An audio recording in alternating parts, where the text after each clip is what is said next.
Okay, your favorite stripper is back to the pole. Get them dollar bills ready. Okay, so this again is the follow-up on the extreme close range reverse hitting.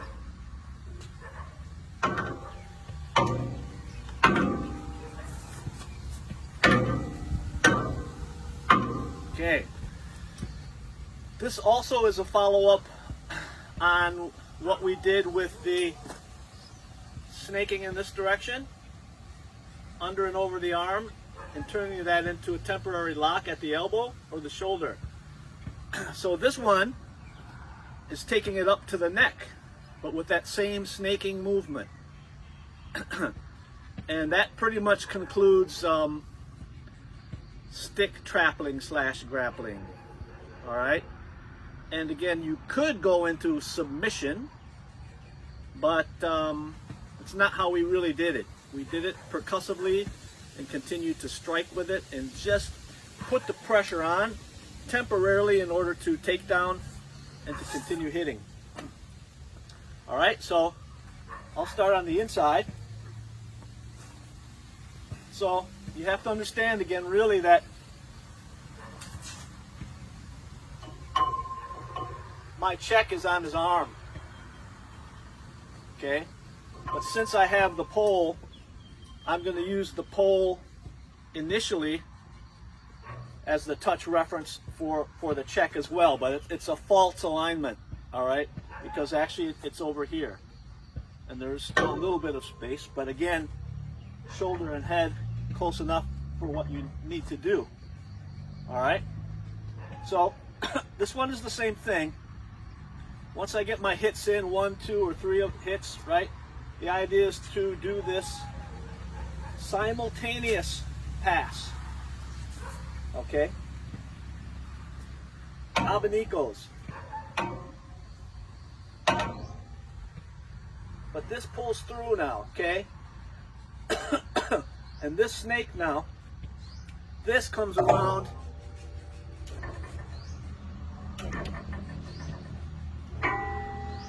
Comes around to the neck.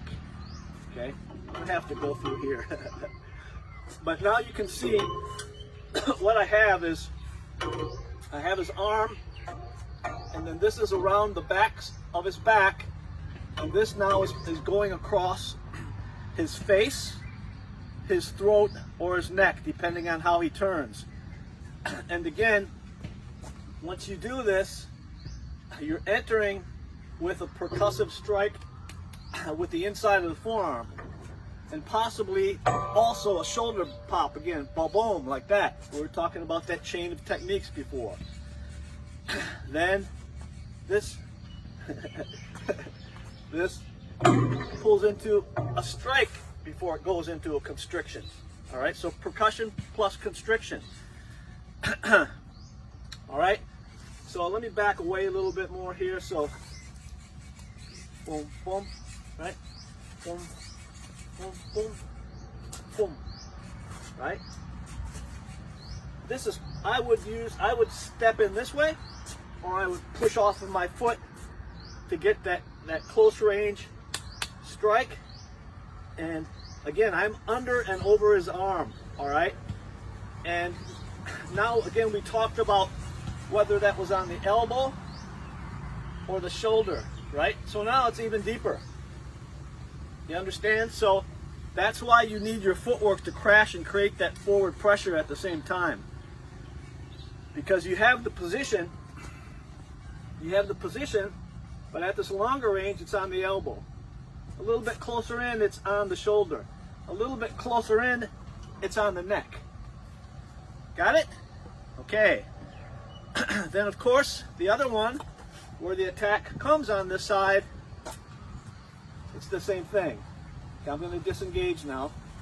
But here, here, here. The circle is the same thing. The stick is already on, oops, abanikers. The stick is already on this side, and you go into the same movement across the throat, the neck, or the face. Okay? So, again, it's about the position, right? Something comes here, right? Something comes here. Boom, boom, boom. Okay. This side, I don't want to stay on the inside line because if I didn't hurt him, he can still get me. This is where I want to be. So we loaded up the truck and we moved to Beverly. All right. But if he already attacks on this side, I'm already here set up for my snake. Get a few hits in. Boom. Bang. Across the face, the neck, or the throat. That's going to do her. I have to leave the strip joint now. My shift is over. Hasta mañana.